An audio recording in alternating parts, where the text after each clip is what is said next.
जंगलों के ऊपर से तेजी से उड़ते एक आर्मी के हेलीकॉप्टर से हुई, जिनका लीडर बर्क नाम का एक बेरहम सैनिक था। जल्द ही समझ में आया कि वो यहाँ एक बेहद ही खतरनाक मिशन को अंजाम देने आए हैं। लीडर के इशारे पर सभी नीचे उतरे, लेकिन जल्दी ही उन्होंने पाया कि उनका सैंपल अब पूरी तरह बर्बाद हो चुका था। इन सैनिकों को भेजने वाली कंपनी के सीईओ क्लेयर और उसका भाई ब्रेड उन्हें लाइव देख रहे थे, लेकिन सबसे ज्यादा हैरानी की बात ये रही कि आसपास के सारे भेड़ियों को किसी अनजानी ताकत ने बेरहमी से मौत के घाट उतार दिया था। जल्दी ही उन्होंने इलाके की खोजबीन शुरू कर दी। अगले ही पल लीडर के इशारे पर सारे सैनिकों की नजर घने जंगलों के बीचों बीच गई। घने कोहरे के बीच उन्हें एक विशालकाय आकृति दिखाई दी, जो जल्दी ही उनकी आंखों से ओझल हो गई। लीडर ने स्नाइपर राइफल के स्कोप से देखने की कोशिश की और बिना सोचे समझे गोली चला दी। लीडर के इशारे पर सारे सैनिक घने जंगल की ओर बढ़ने लगे, बिना ये सोचे समझे कि कितना बड़ा खतरा उनका इंतजार कर रहा है। तभी लीडर को अगले ही पल जमीन पर किसी विशालकाय जीव के पैरों के निशान दिखाई दिए, जिसका अंदाजा इसी बात से लगाया जा सकता था कि इंसानी हाथ उसके आगे कुछ भी नहीं था। अभी वो इस बारे में बात कर ही रहे थे,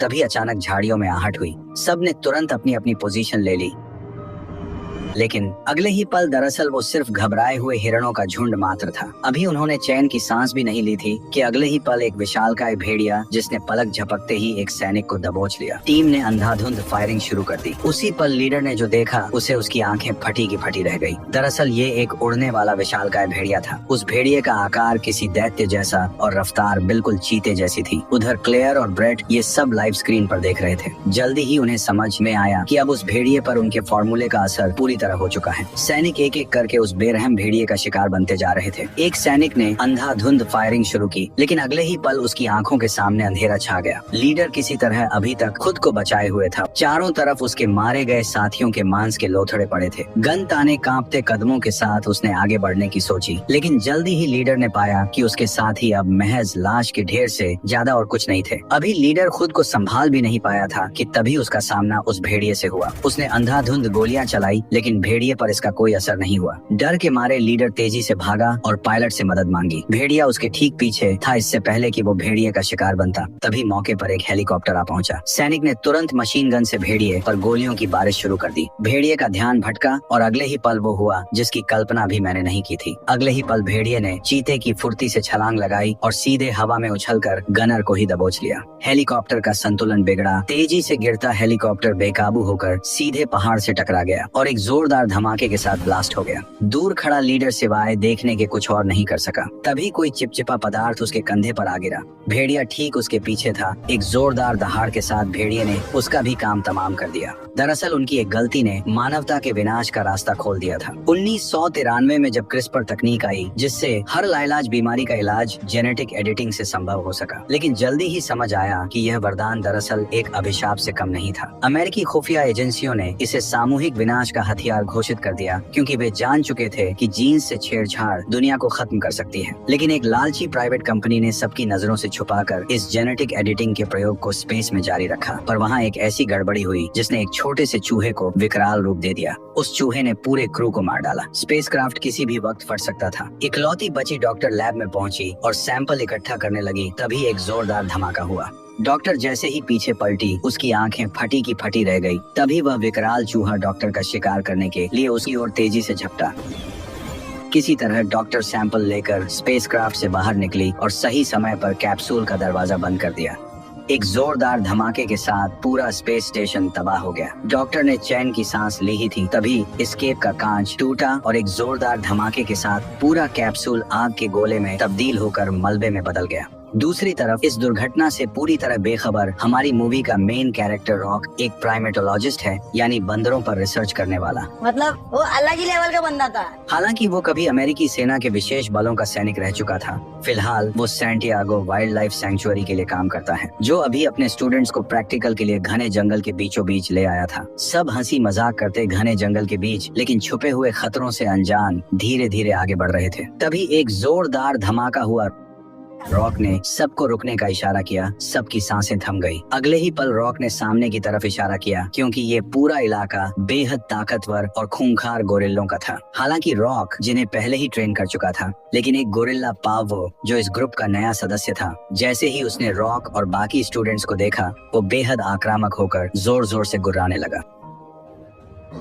रॉक उसे इशारों में शांत करने की कोशिश कर ही रहा था, तभी एक बड़ी दुर्घटना घट गई। अगले ही पल पास की झाड़ियों में सरसराहट हुई और उसी पल झाड़ियों को चीरता वहाँ एक विशाल सफेद एल्बिनो प्रजाति का गोरिल्ला आ पहुंचा। कॉर्नर डर से कांप उठा। रॉक बार बार कह रहा था भागना मत, लेकिन कॉर्नर अचानक भाग पड़ा। यही उसने बड़ी गलती कर दी। पावोस ने उसे गुस्से में दौड़ा लिया। नया गोरिल्ला उस पर हमला करने ही वाला था। तभी अचानक सफेद गोरिल्ला बीच में आ गया और उसने कॉर्नर को बचा लिया। सफेद विशाल गोरिल्ला जोर से दहाड़ा।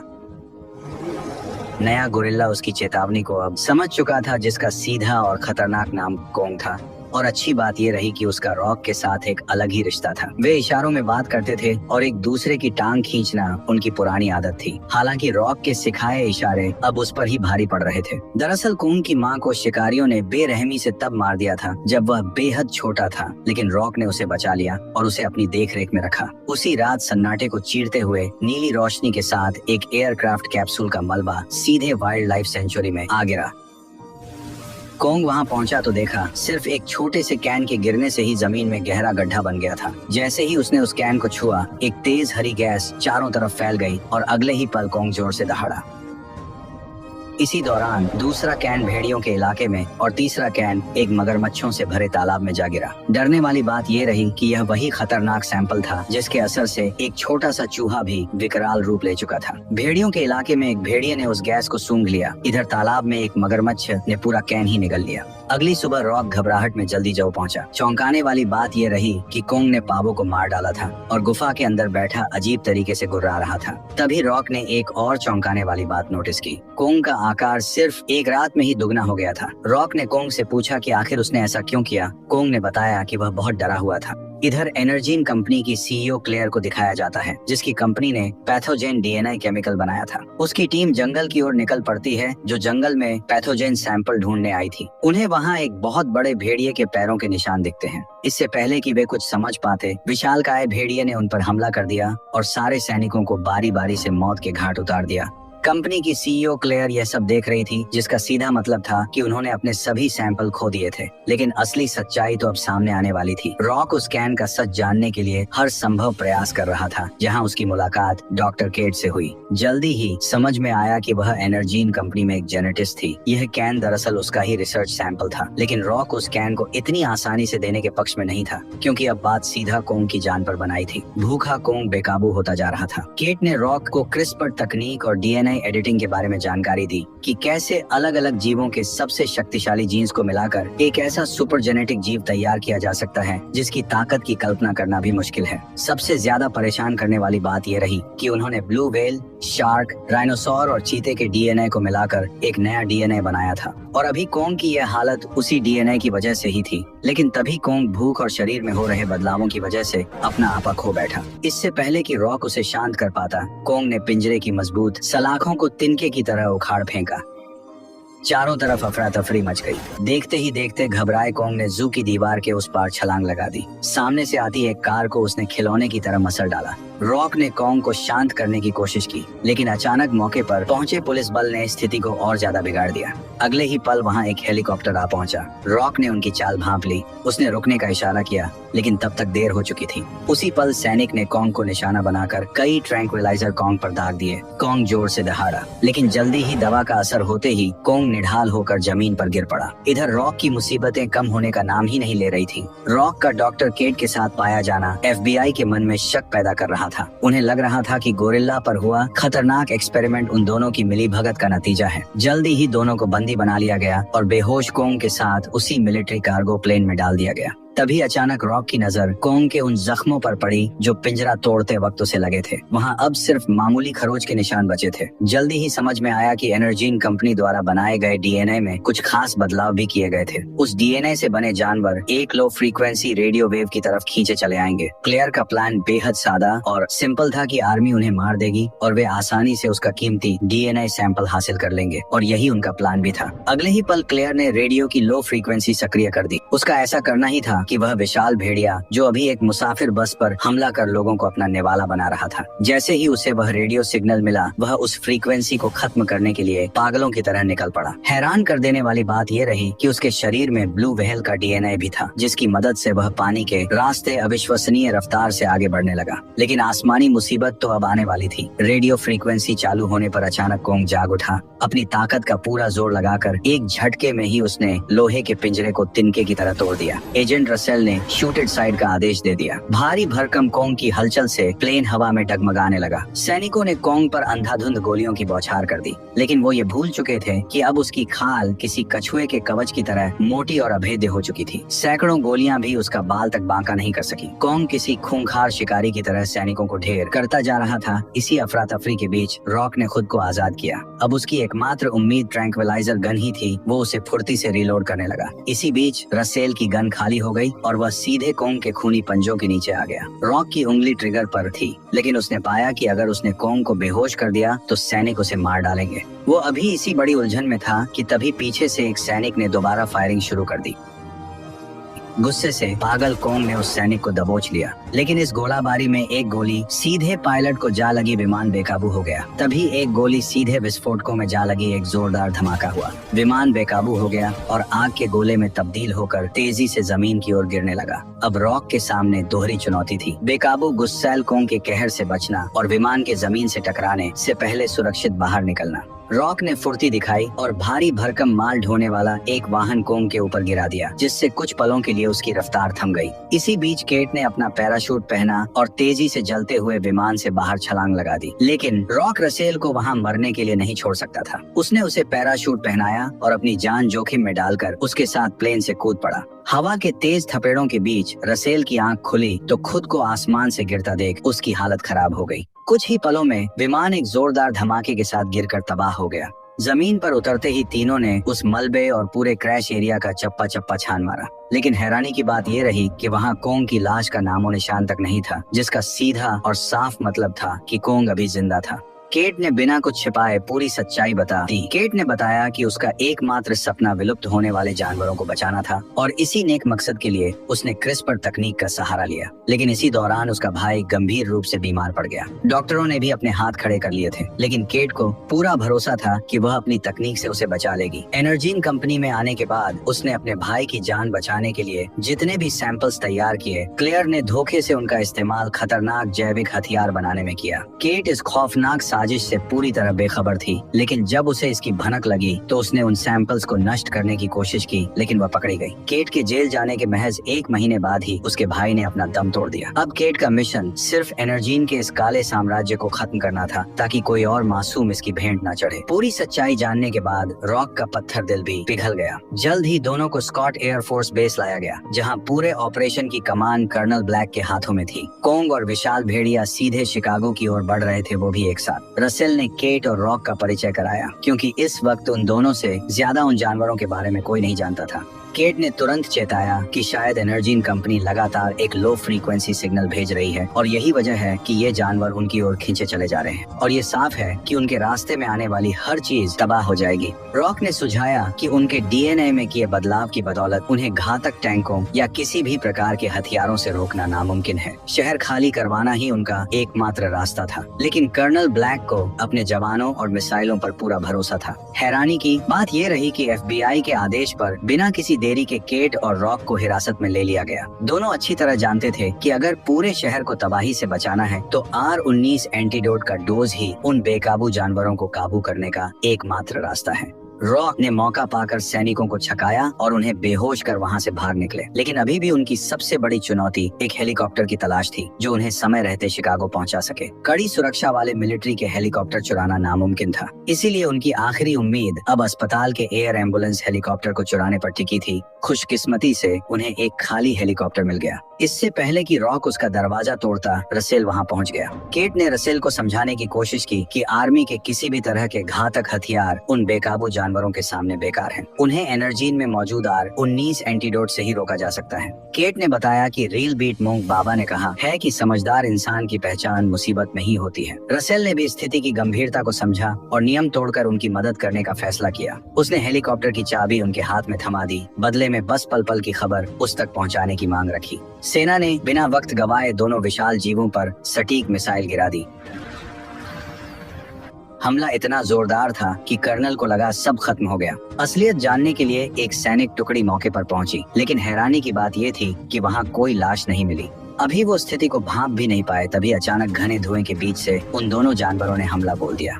पल भर में कैप्टन की पूरी यूनिट खत्म हो गई और हेडक्वार्टर से उनका रेडियो संपर्क टूट गया। कर्नल ब्लैक ने गुस्से और हताशा में पूरे शहर पर बम गिराने का आखिरी फैसला सुना दिया। शहर को तुरंत खाली करने का रेड अलर्ट जारी कर दिया गया। रसेल ने फौरन रॉक को आगाह किया कि उनके पास समय बहुत कम है, क्योंकि सेना शहर पर बम गिराने की तैयारी कर रही है। अब पूरी उम्मीद उन दोनों पर ही टिकी थी, लेकिन नीचे सड़कों पर मची भगदड़ और लोगों के हुजूम को देखकर यही समझ आया कि शहर वक्त रहते खाली नहीं हो पाएगा।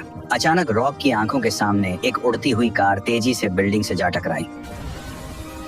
अगले ही पल दोनों की सांसें थम गई। कोंग और वह भेड़िया शहर में दाखिल हो चुके थे। दोनों अपने रास्ते में आने वाली हर चीज का नामो निशान मिटाते जा रहे थे। जैसे ही रॉक ने अपना सिर उठाकर ऊपर देखा, हवा को चीरते हुए 2 मिलिट्री हेलीकॉप्टर वहां आ पहुंचे। एक मिलिट्री हेलीकॉप्टर ने उनके करीब जाकर फायरिंग की कोशिश की, लेकिन तभी विशालकाय भेड़िए ने छलांग लगाकर उसे हवा में ही अपने जबड़ों में दबोच सीधे जमीन पर पटक दिया। कोंग भी कहाँ पीछे रहने वाला था। उसने एक मिलिट्री टैंक को एक जोरदार चक्कर के साथ फेंक कर दूसरे हेलीकॉप्टर को जमीन पर गिरा दिया। इसी अफरा तफरी के बीच एक और मिलिट्री हेलीकॉप्टर ने भेड़िए पर अंधाधुंध गोलियां बरसाना शुरू कर दिया, लेकिन इस हरकत ने भेड़िए का गुस्सा और भड़का दिया। भेड़िए ने अपनी पीठ के नुकीले बालों को, जो अब लोहे की मजबूत कीलों की तरह सख्त हो चुके थे, किसी गन की बुलेट की तरह हेलीकॉप्टर पर दाग दिया। इस घातक वार से मिलिट्री हेलीकॉप्टर अपना संतुलन खो बैठा। हमले करने के इस अंदाज को देखकर तो रॉक भी शॉक रह गया। उन दोनों विशालकाय जीवों को रोकना नामुमकिन लग रहा था। दूसरी तरफ शहर की आधी आबादी अब भी अपनी जान बचाने के लिए फंसी हुई थी, लेकिन असली मुसीबत तो अब और भी बढ़ने वाली थी।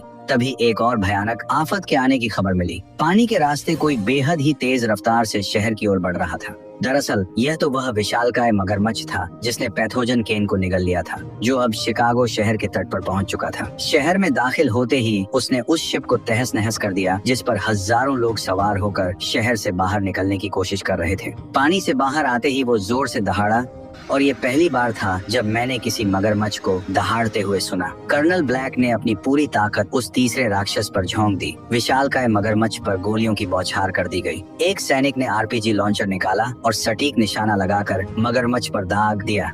मगरमच्छ जोर से दहाड़ा, लेकिन उसकी खाल किसी अभेद्य चट्टान से भी ज्यादा सख्त हो चुकी थी। अगले ही पल उसने अपने एक ही पंजे के प्रहार से दर्जनों सैनिकों को मसल डाला। उसके लिए मिलिट्री के वाहन किसी खिलौने से कम नहीं थे। एक लड़ाकू विमान अंधाधुंध गोलियां मगरमच्छ पर दागते हुए उसके बेहद करीब से गुजरा, लेकिन यही सबसे बड़ी गलती हो गई। विशालकाय मगरमच्छ ने गजब की फुर्ती दिखाई और अगले ही पल अपना बड़ा सा मुंह खोलकर हवा में उड़ते लड़ाकू विमान को अपने जबड़ों में दबोच लिया, फिर एक जोरदार चक्कर के साथ सामने की बिल्डिंग पर दे मारा।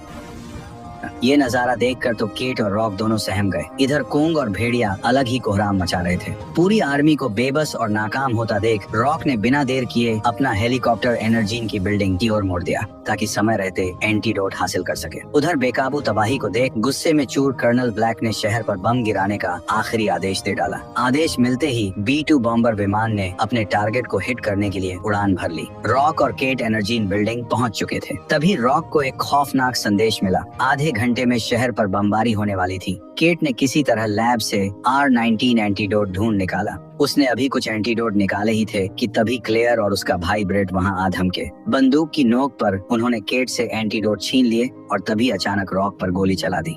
क्लेयर के लिए केट को बंदी बनाना जरूरी था, क्योंकि उसके लिए केट अब उनके एक्सपेरिमेंट को आगे बढ़ाने का एकमात्र जरिया थी। वे केट को लेकर बिल्डिंग की छत की ओर भाग गए, जहां उनका हेलीकॉप्टर तैयार खड़ा था। लेकिन वहां पहुंचने से पहले ही तीनों विशालकाय जानवरों ने बिल्डिंग पर धावा बोल दिया। इससे पहले कि वो हेलीकॉप्टर से वहां से निकल पाए, तभी केट की सांसें थम गई। हेलीकॉप्टर के ठीक पीछे से कोंग अपनी छाती पीटते हुए निकला और जोर से दहाड़ा। कोंग की भयानक दहाड़ सुनते ही डरपोक ब्रेट वहां से भाग निकला। क्लेयर भी अपनी जान बचाने के लिए हेलीपैड से नीचे उतर गई। गुस्से में पागल कोंग ने पायलट को दबोचकर हवा में उछाल दिया। अनियंत्रित हेलीकॉप्टर केट के ऊपर ही गिरने वाला था कि तभी रॉक ने एन वक्त पर आकर उसकी जान बचाई। अच्छी बात यह रही कि केट ने एक एंटीडोट छिपा लिया था जिससे वह कोंग को वापस होश में ला सकते थे, लेकिन मुसीबत यह रही कि वो उसे कोंग को देंगे कैसे। इसके लिए चालाक केट ने क्लेयर का ही इस्तेमाल किया। उसने क्लेयर को दबोचा और वह एंटीडोट उसके बैग में डालकर उसे सीधे कोंग के सामने धकेल दिया। कोंग ने अपने बड़े पंजों में क्लेयर को दबोच लिया। कोंग ने अगले ही पल अपना बड़ा सा मुंह खोला और एंटीडोट समेत क्लेयर को एक ही झटके में निगल लिया। उधर ब्रेट रसेल के हत्थे चढ़ गया। अपनी जान बचाने के लिए उसने रसेल से सौदा किया और सारे सबूतों वाला लैपटॉप उसे सौंप दिया, ये कहते हुए कि यह सब उसकी बहन का किया धरा था। लेकिन उसकी किस्मत इतनी भी अच्छी नहीं रही। जैसे ही वो बिल्डिंग से बाहर निकला, ऊपर से एक भारी भरकम मलबा उसके ऊपर आ गिरा।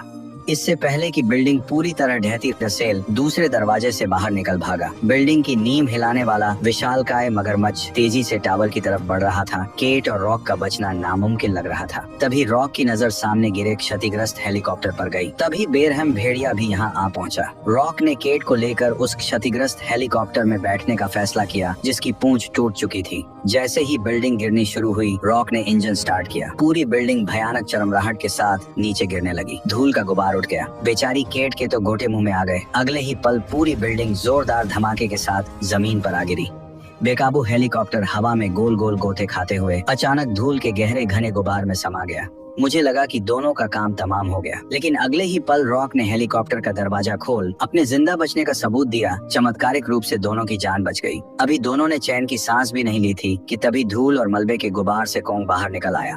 एंटीडोट अपना असर दिखा चुका था, लेकिन अगले ही पल विशालकाय भेड़िया और अभेद्य कवच वाला मगरमच्छ भी मलबे को चीरते हुए बाहर आ खड़े हुए। गुस्से में कोंग ने अपने दांत बींच लिए। इधर B-2 बॉम्बर विमान शहर से महज 8 मिनट की दूरी पर था। वहीं रॉक और कोंग मिलकर विशालकाय मगरमच्छ और भेड़िए का सामना करने के लिए तैयार थे। अच्छी बात यह रही कि पास ही खड़ी एक मिलिट्री जीप से रॉक को भारी गोला बारूद और गन मिल गई। कोंग छाती पीटकर जोर से दहाड़ा। तभी विशालकाय मगरमच्छ का ध्यान उस पर गया। उसने भी दहाड़ का जवाब दहाड़ से दिया।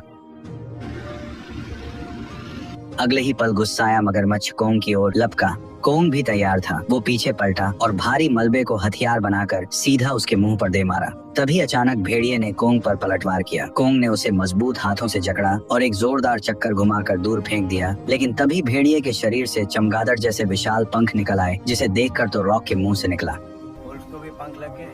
मौका देखकर रॉक ने भेड़िए पर ग्रेनेड दागा, जिससे तिलमिलाकर भेड़िया सीधे उड़ते हुए रॉक की ओर झपटा। यही सही मौका था। तभी पीछे से विशालकाय मगरमच्छ ने भेड़िए पर हमला कर दिया। उसने भेड़िए के गले को अपने मजबूत जबड़ों में दबोचकर उसे जोर से जमीन पर पटकना शुरू किया और अगले ही पल विशाल मगरमच्छ ने बिना किसी अगर मगर के भेड़िए के सिर को उसके धड़ से अलग कर दिया। भेड़िए का वहीं काम तमाम हो गया। अगले ही पल रॉक ने कई ग्रेनेड उस विशालकाय मगरमच्छ पर दागे। इस हरकत ने मगरमच्छ को और भड़का दिया और वो रॉक की ओर लपका। वो मगरमच्छ इतना विशाल था कि उसका कोई तोड़ नहीं मिल रहा था। रॉक अपनी जान बचाने के लिए भागा, लेकिन उसी पल उसने खुद को मगरमच्छ के ठीक सामने पाया। मगरमच्छ जोर से दहाड़ा और लगा कि यही उसका अंत है। लेकिन इससे पहले कि मगरमच्छ के खौफनाक जबड़े रॉक को निगलते, कोंग कहर बनकर उस पर टूट पड़ा। इस समय वो मगरमच्छ की सवारी कर रहा था। उसने नुकीले सरिये से मगरमच्छ के सिर पर लगातार घातक वार करना शुरू कर दिया। उधर एयरफोर्स बेस पर कर्नल ब्लैक एक गहरे धर्म संकट में फंसे थे। उन्हें खबर मिली कि टारगेट जोन में अब भी हजारों मासूम लोग फंसे हैं, लेकिन उस विशालकाय मगरमच्छ को रोकना भी उतना ही जरूरी था।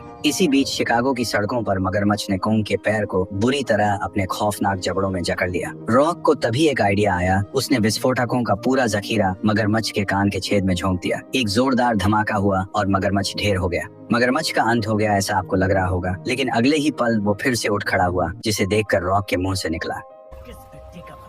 अगले ही पल उसने अपनी भारी भरकम पूंछ का प्रहार सीधे रॉक पर किया, लेकिन तभी कोंग बीच में आ गया। अगले ही पल मगरमच्छ ने अपनी पूंछ हवा में लहराई और कोंग को दूर फेंक दिया। तभी अचानक लोहे का एक नुकीला सरिया उसके सीने के आर पार हो गया। कोंग दर्द से चीखा।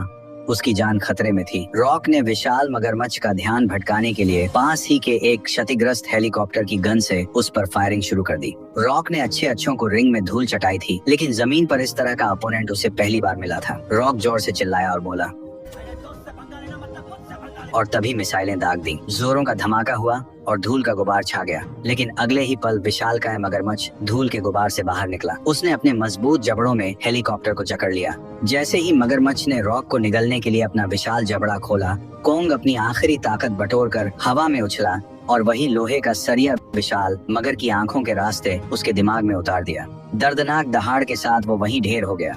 मामला काबू में देख कर्नल ने आखिरी सेकंड में मिशन अबॉर्ट का आदेश दिया और बॉम्बर विमान वापस मुड़ गए। लेकिन जीत की खुशी मातम में बदल गई जब कोंग निढाल होकर गिर पड़ा। रॉक उसे बचाने के लिए भागा, लेकिन कोंग की आंखें बंद हो चुकी थी। रॉक रोने लगा और केट की आंखें भी नम हो गई। तभी अचानक कोंग ने धीरे से अपनी एक आंख खोली और अपने चिर परिचित अंदाज में रॉक का मजाक उड़ाने लगा। वह बस मरने का नाटक कर रहा था। रॉक ने अपनी हंसी और आंसू छुपाते हुए कहा, मैं रो नहीं रहा था, मेरी आंखों में धूल चली गई थी, इसलिए पानी आ गया था। यही वह क्षण था जब यह शानदार कहानी अपने चरम पर पहुंचती है। आपको यह मूवी कैसी लगी? अगर आपको पसंद आई हो तो दोस्तों के साथ शेयर करो, वीडियो को लाइक करो और चैनल को सब्सक्राइब करना मत भूलना। ठीक है, चलो अगली कहानी में फिर मिलते हैं।